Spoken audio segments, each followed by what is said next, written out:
मोदी जी, आपके हाथ की बनी हुई चाय पीकर मजा आ जाता है। लेकिन मोदी जी एक बात बताओ, आपकी चाय में ऐसी क्या बात होती है जो इतनी अच्छी लगती है? योगी जी, तुम तो ऐसे अनजान बन रहे हो जैसे तुम्हें कुछ पता ही नहीं है। देखो, जब से मैंने ये चाय की दुकान खोली है तब से मैंने बकरी के दूध की चाय बनाई है। इसीलिए चाय का टेस्ट अच्छा होता है, क्योंकि मैं बकरी के ही दूध की चाय बनाता हूँ। भैंस के दूध की चाय बिल्कुल भी नहीं बनाता हूँ। राहुल, तुम बहुत देर लगाते हो अपनी बकरी को यहाँ पे लाने में। चलो जल्दी जल्दी बकरी से दूध निकालो, चाय बनाने के लिए दूध भी खत्म हो गया। मोदी जी, बेफालतू की तो बात किया मत करा करो। एक तो ये बकरी आपकी चाय की दुकान पर आने के लिए काफी नखरे करती है, बड़ा मुश्किल से आती है, और मैं घर से बकरी का दूध निकाल के लाता हूँ आपके पास तो आप लेते नहीं हो, कहते हो मेरे सामने ही बकरी का दूध निकाल के दो। राहुल, तुम भी बेफालतू की बात मत किया करो। तुम जब भी बकरी का दूध घर से लाती हो बिल्कुल पतला दूध होता है, और जब मेरे सामने यहाँ पे बकरी का दूध निकालते हो तो बिल्कुल गाढ़ा दूध होता है। अभी देखो, तुम्हारे सामने ही योगी जी मेरी चाय की तारीफ ही कर रहे थे। यही दूध अगर तुम घर से बकरी का निकाल के लाए होते तो पानी मिला के लाए होते और चाय में इतना मजा होता नहीं। मेरे यहाँ पर बहुत बहुत दूर से लोग चाय पीने के लिए आते हैं। अगर मैं इस बकरी के दूध के खरे पैसे देता हूँ तो खरा दूध भी तो लूंगा, मतलब प्योर दूध लूंगा मैं। मोदी जी, आपको बहम लगता है बेफालतू का। मैं घर से कोई पानी मिला के लाता हूँ दूध में, और खरा पैसा क्या अलग से मुझे पैसे दे रहे हो? अलग से दे नहीं रहा हूँ पैसे। बकरी का दूध गांव में सब लोग 100 रुपए लीटर बेच रहे हैं, और मैं तुम्हारी बकरी का दूध 150 रुपए लीटर लेता हूँ। मोदी जी, वाकई में आप प्योर दूध की चाय बनाते हो। अरे भैंस की दूध की चाय तो सभी लोग बेचते हैं, लेकिन बकरी के दूध की चाय बहुत ही कम लोग बेचते हैं। अखिलेश, बहुत कम लोग नहीं बेचते हैं, मैं ही बकरी के दूध की चाय बेचता हूँ, क्योंकि बकरी का दूध मिलना बड़ा मुश्किल होता है। सब लोग बकरी के दूध की चाय बनाकर नहीं बेच सकते। अब देख रहे हो, मैं राहुल से बकरी को अपनी दुकान पे ही बुलवा के दूध निकलवाता हूँ। प्योर दूध मिलता है, चाय अच्छी होती है। मोदी जी, चाय अच्छी होती है तो चाय भी तो आप एक कप 50 रुपए की बेचते हो, बेहिसाब महंगी चाय बेचते हो। लेकिन क्या करें, चाय तुम्हारी अच्छी है इसीलिए पीना पड़ता है। भाई आ जाओ, चले आओ भालू का नाच देखने के लिए चले आओ। आज ऐसे ऐसे खेल देखने को मिलेंगे जिससे कि तुम सब लोग दंग रह जाओगे। तुम्हारे गांव में आ गया मदारी भालू को लेके। मोदी जी, बहुत टाइम बाद लौटे अपने भालू को लेके। 3 साल पहले आप हमारे गांव में इस भालू को लेके आए थे। उस टाइम ये भालू बच्चा था, अच्छी तरीके से नाच नहीं दिखा पाया था, लेकिन अब तो सही नाच लेता होगा। राहुल, 3 साल से मेरे भालू ने कोई झक थोड़ी मारी है। 3 साल पहले जब मैं आपके गांव में इस भालू को लेके आया था तो ये भालू नया था, इतना अच्छा नाच जानता नहीं था। अब तो ये बहुत अच्छा नाच लेता है, अभी दिखाता हूँ इसका नाच। मोदी जी, ये तो एक पैर पे खड़े होके भी नाच लेता होगा। अभी बराबर वाले गाँव में एक मतारी आया था, उसने भालू का नाच दिखाया था तो उसका भालू एक पैर पे खड़े होके नाचा था। भाई साहब, ये तो एक पैर पे अभी खड़ा होके नहीं नाच पाता है, इसे मैं एक पैर पे नचाना अभी सिखा रहा हूँ। और लालू जी, आप मेरे पीछे कैसे खड़े हुए हो? सामने को आओ। मैं इस गांव में भालू का नाच दिखाने के लिए कम से कम 20 साल से आ रहा हूँ, और तुम हर साल पीछे ही खड़े होते हो, बताओ तो। और मेरा भालू का नाच देखने के लिए भी जरूर आते हो। देखो मोदी जी, साफ साफ बताओ, मुझे भालू का नाच देखना बहुत पसंद है, लेकिन मुझे भालू से डर भी बहुत लगता है, इसीलिए पीछे खड़े होकर नाच देखता हूँ। मोदी जी, आप तो कह रहे थे कि 3 साल में आपने भालू को बहुत अच्छा नाच दिखा दिया। ये तो सही तरीके से नाच ही नहीं रहा है। मुझे इसका नाच बिल्कुल पसंद नहीं आ रहा है। मैं तो चाह रहा हूँ हमें साझी बेफालतू की बात नहीं करते। मेरा भालू कोई एकदम थोड़ी नाचने लगेगा, थोड़ा वक्त लगेगा नाचने में। कुछ देर यहाँ पे रुको तो तुम तो आफत मचाए पड़े हो। मोदी जी, कितनी देर रुके यहाँ पे? हमें तो खेत पे काम करने के लिए जाना है, आपको और कोई काम थोड़ी है। आप तो इस भालू को लेके दूसरे गांव में निकल जाओगे, हमें तो अपनी खेती बाड़ी भी देखना है। भाई साहब, आपको खेती बाड़ी देखने के लिए मैं मना करा हुआ हूँ। अभी जाना चाहते हो अभी चले जाओ, ये तो भालू का खेल है।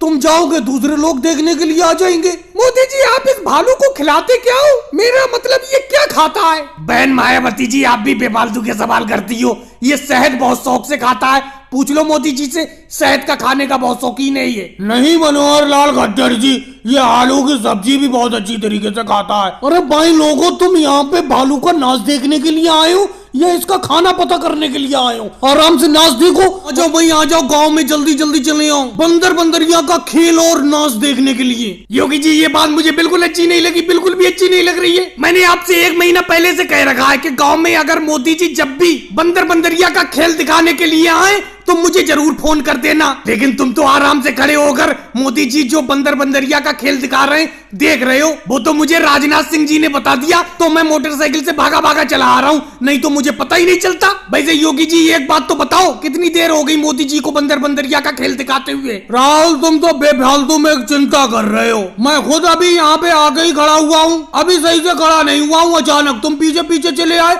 मैं तुम्हें फोन करने ही वाला था। मोदी जी कितनी देर हो गई आपको इस बंदर बंदरिया का खेल दिखाते हुए? बस योगी जी अभी तो आया ही हूँ मैं, अभी तो सही तरीके से खेल शुरू भी नहीं हुआ है, खड़े कैसे हो? आराम से नीचे बैठ जाओ। मोदी जी बड़ा जल्दी आ गए इस बार आप गांव में बंदर बंदरिया लेके, क्योंकि अभी 6 महीने पहले तो आप आए थे, पहले आप साल भर में आते थे, अब तो इस साल में 2 बार आ गए। क्यों अखिलेश, मेरा बार बार आना तुम्हें पसंद नहीं है? गांव के लोग तो ये चाहते हैं कि मैं बंदर और बंदरिया का खेल हर 3 महीने में दिखाने के लिए आया करूं। मोदी जी एक बात बताना, इसमें बंदर कौन सा है और बंदरिया कौन सी है? जिसकी रस्सी मेरे हाथ में है ये बंदरिया है, और वो अलग को बैठा हुआ है वो बंदर है, जिसके शरीर पर काले काले धब्बे पड़े हुए हैं। मोदी जी आपने बंदरिया की रस्सी तो पकड़ रखी है और बंदर की रस्सी को छोड़ दिया है, दोनों की रस्सी पकड़ के रखो, हमें बड़ा डर लगता है बंदर बंदरिया से। लालू जी जिससे डरने की बात है उसकी रस्सी मैंने पकड़ रखी है, मेरा मतलब बंदरिया थोड़ी खतरनाक है, ये किसी को भी काटने के लिए डट जाती है, इसीलिए इसकी रस्सी पकड़े पड़ा हूं मैं। बंदर ऐसा नहीं है, वो बहुत सीधा है। लेकिन मोदी जी लालू जी बिल्कुल सही कह रहे हैं, आप इस बंदर की भी रस्सी को पकड़ लो। देखो मैं तो मोटरसाइकिल के पीछे खड़ा हुआ हूँ, मुझे बंदर से बहुत डर लगता है, लेकिन बंदर और बंदरिया का खेल देखने में बड़ा मजा आता है। खेल तो तुम सब लोगों को देखने में मजा आता ही है, अब थोड़ी सी जेब ढीली करो, बंदर और बंदरिया को कुछ पैसे दो। मोदी जी बंदर बंदरिया को तो पैसे हम दे देंगे, लेकिन कम से कम खेल तो पूरा दिखाओ। जी सुबह से एक बैंगन भी बिक जाता तो दिल को सुकून मिल जाता, लेकिन एक बैंगन भी कोई खरीदने वाला नहीं आया है, पता नहीं लोगों ने बैंगन खाना बंद कर दिए। राहुल तुम्हारे तो बैंगन फिर भी अच्छे नहीं है, मेरे तो इतने बढ़िया बढ़िया बैंगन है, लेकिन फिर भी कोई खरीदने के लिए नहीं आ रहा, पता नहीं क्या दिक्कत है। राहुल तुम सही कह रहे हो, कई लोगों ने बैंगन खाना तो बंद नहीं कर दिया, मुझे लगता है बैंगन का काम छोड़कर परमल बेचना शुरू करूंगा अब मैं, जैसे अखिलेश परमल बेच रहा है। अरे योगी जी परमल भी कहाँ बिक रहे हैं, सुबह से बैठा पड़ा हूँ, 1 किलो परमल नहीं बिके। अरे योगी जी वो देखो मोदी जी आ रहे हैं, आपकी तरफ आ रहे हैं, आपकी तरफ। अरे ये तो राहुल की तरफ बढ़ गए। राहुल ये बैंगन क्या रेट बेच रहे हो? बैंगन खाने का मन है आज, 1 किलो बैंगन खरीद कर ले जाऊंगा। मोदी जी सुबह से एक बैंगन तो बिका नहीं है, तुम मेरे पहले ग्राहक हो, जिस रेट में भी ले जाना चाहते हो ले जाओ बैंगन को। तो राहुल फ्री में दे दो, 1 किलो बैंगन फ्री में दे दो। अरे मोदी जी मैंने ये कहा किसी रेट में भी ले जाना चाहते हो ले जाओ,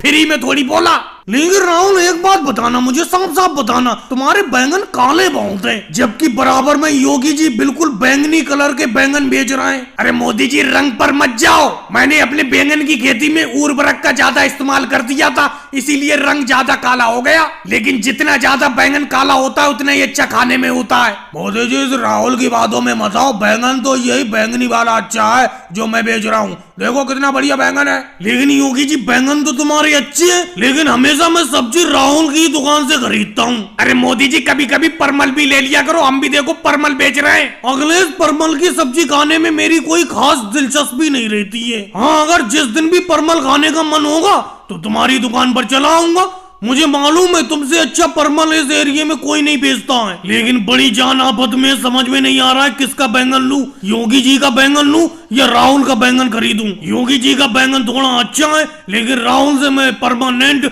सब्जी खरीदता हूँ, इसीलिए वो दाम भी कम लगाता है। ऐसा करता हूँ बैंगन आज खाऊंगा ही नहीं, अखिलेश परमल दे दो, आज परमल ही खा लेता हूँ तुम्हारी दुकान से, दे दो आधा किलो परमल। और भाइयों को वीडियो को लाइक करो, चैनल को सब्सक्राइब करो।